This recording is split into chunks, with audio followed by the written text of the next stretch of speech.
So umuwi muna ako dahil tigang na talaga. Yung biyak kulang na kulang sa dilig. Uhaw na uhaw. Yan.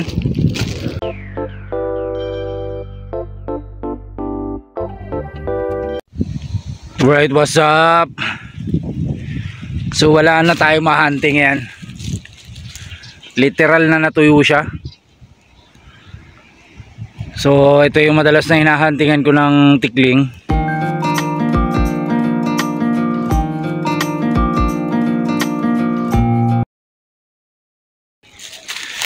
Tapos ngayon tuyong-tuyo na. Sobrang init ng araw. So, pwede na rin lakaran to rito, ayan, oh. So dati hindi nadadaanan to rito. So ngayon pwede mo nang daanan. So yung crack ng lupa parang nasa buwan.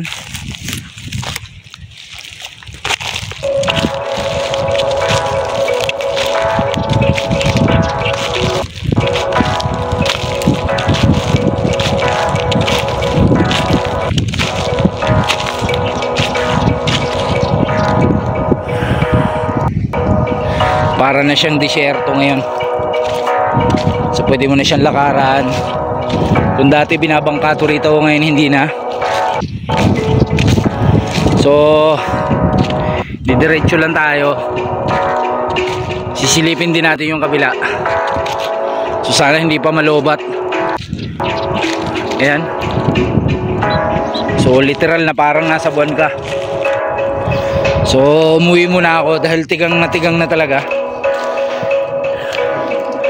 Yung biyak kulang na kulang sa dilig. Uhaw na uhaw.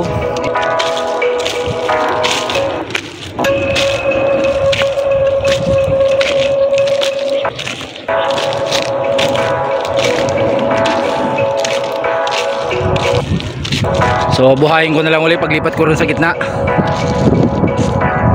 So ayan na siya. So grabe ang init. Sobrang init niya talaga. So pause muna natin. Lipat tayo sa kabila. So yung putik naging ganito na lang. Yan, oh. So ilang layer yung nakain yung mapatuyo. So ito dati hindi ko napupuntahan to. Ngayon napupuntahan ko na. So silip tayo sa kabila. So literal talaga siya na natuyo.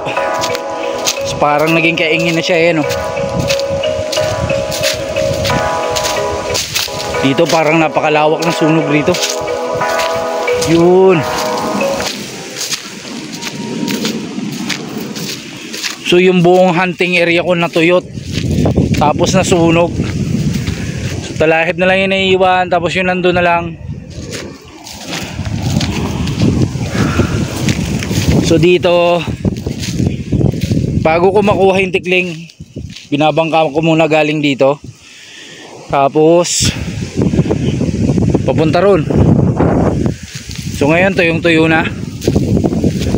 Dito nasunog pa yan. Ba't kaya nasunog to?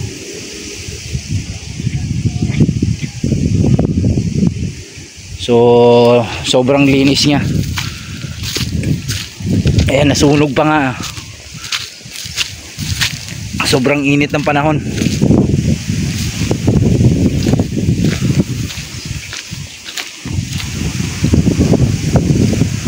So wala nang hunting. Maghintay na lang ulit tayong umulan. Tapos pagka may tubig na uli, update na lang uli ako. So nakakatakot lang babain to kasi dati nadadaanan yan, baka may baga pa sa ilalim. So ayun, tuyo na rin doon. Update na lang tayo pag may hunting na uli. So silip naman tayo sa kabila. So dito may tubig pa kasi diretso to sa ilog. So wala na ring wild duck rito. Ayun yung pwestuhan ng wild duck doon. So Hunting na lang ulit tayo pagka umulan na ng malakas.